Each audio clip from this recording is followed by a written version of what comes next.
Welcome to Basic Brewing Video. I'm James Spencer. I'm Steve Wilkes. And you've heard the phrase, someone who's outstanding in their field.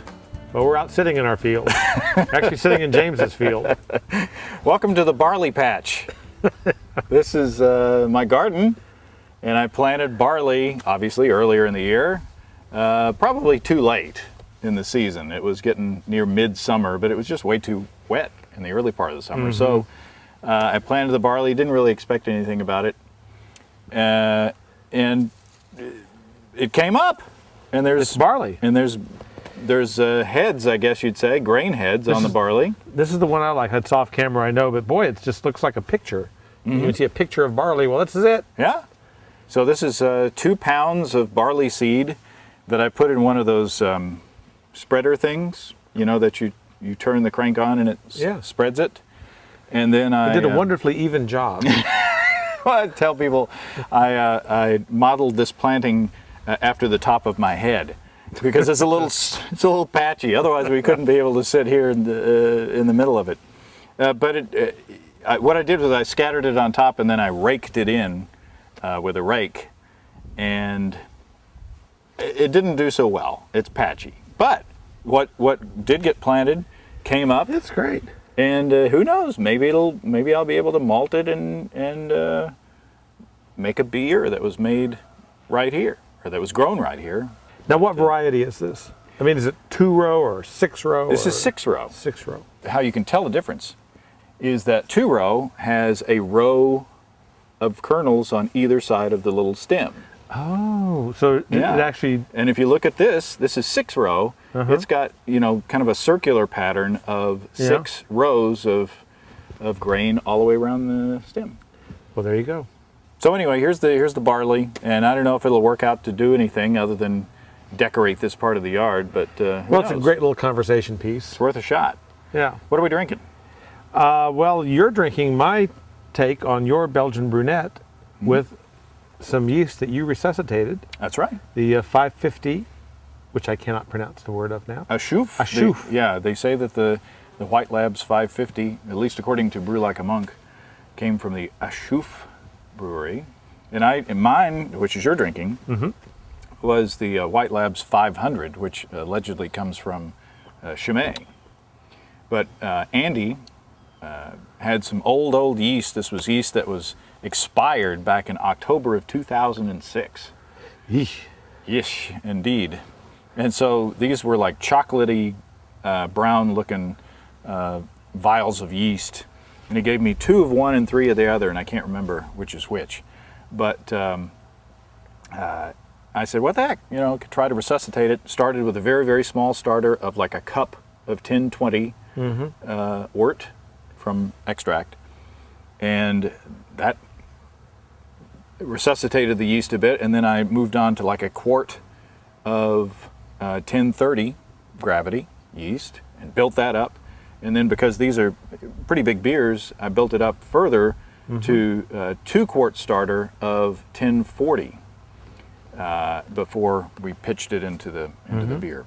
Then you gave me a starter from it, and then we went home and made the same beer. That's right. Only the variations are a little bit different. They're not quite the same. In our brewer's logbooks that we've got right here. 2008.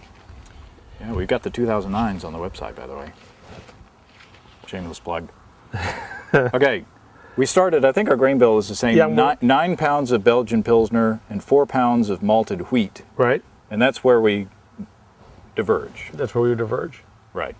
And then I have 1.5 pounds of dark brown sugar at the last 30 minutes of the boil. And I had 1 bottle of the Belgian candy syrup for the last 30 minutes of the boil. Now, then I mashed at 152 degrees for an hour. That was 153, so not much difference there. And then I hit it with 20 quarts of 175 degree Fahrenheit water. Is that right? Yeah, I didn't get that detailed in my notes. So, okay.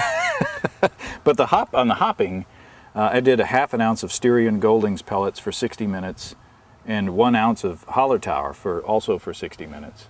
So both of those, you know, that was my hopping strategy, because I didn't want hop aroma or flavor necessarily just for the bitterness. Now I used 1 ounce of Styrian Goldings for 60 minutes. And then I used a half an ounce of U.S. Hallertauer at 30 minutes and a half an ounce of U.S. Hallertauer at flame out. And yours is more hoppy than mine. They're both very good beers, by the way. I think mine has a bit more banana flavor. Yeah, yours is more banana-y. And yours is delicious, a little darker, a shade or two darker. I guess it's from the sugar, huh? Mm-hmm. It's got to be. But I guess the candy sugar, well, I don't know. Can we get that on camera to see the syrup? difference? Does it tell or not. Show up very much? I don't know. But my alcohol, ABV, did you do your ABV? Yeah. I ended up with 7.8. 7.1. There you go. So, similar.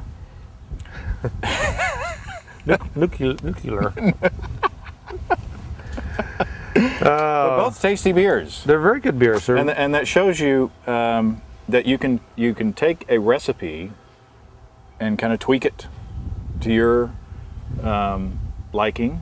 Yeah. And the yeast itself gives different characters. This, I think, is a little more clean in flavor than that one. That one's maybe a little funky, a little more funky, a little more banana. It's got a good banana thing going on. And yeah, that doesn't have the banana, but they're both good beers. Yeah. I had one of those last night, and I really enjoyed it. I hadn't had one for a while. Do you hear the wind kind of whispering through the barley here? Wind comes sweeping over the plain. You're gonna have to buy a very small combine. Yeah, no kidding. So we'll have to. Well, if I do something with this, I'll let you guys know. One more thing, and two more things.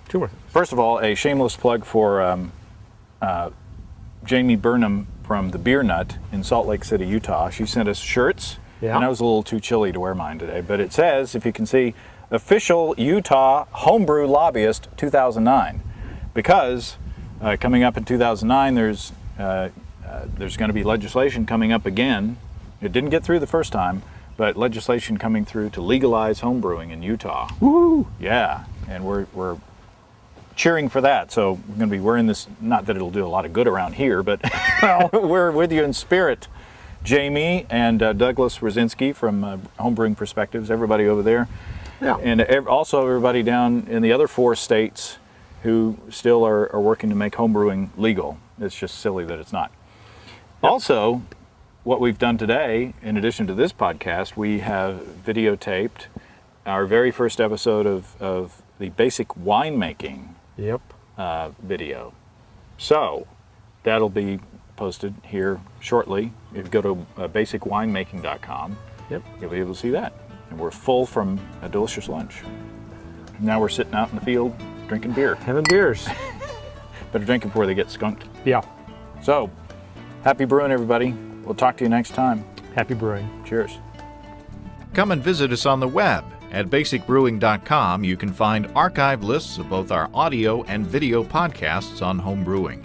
You can also find our DVDs, Introduction to Extract Home Brewing, Stepping into All Grain, Low-Tech Lagering and Decoction Mashing, and our latest edition, Introduction to Wine Kits. And for a limited time, you can find our 2009 Brewer's Logbook, where you can schedule and track the details of up to 50 batches of beer. Drop us a line. We'd love to hear from you. Write to james@basicbrewing.com, steve@basicbrewing.com, or just use the contact form on basicbrewing.com. You want to go watch this stuff? Yeah.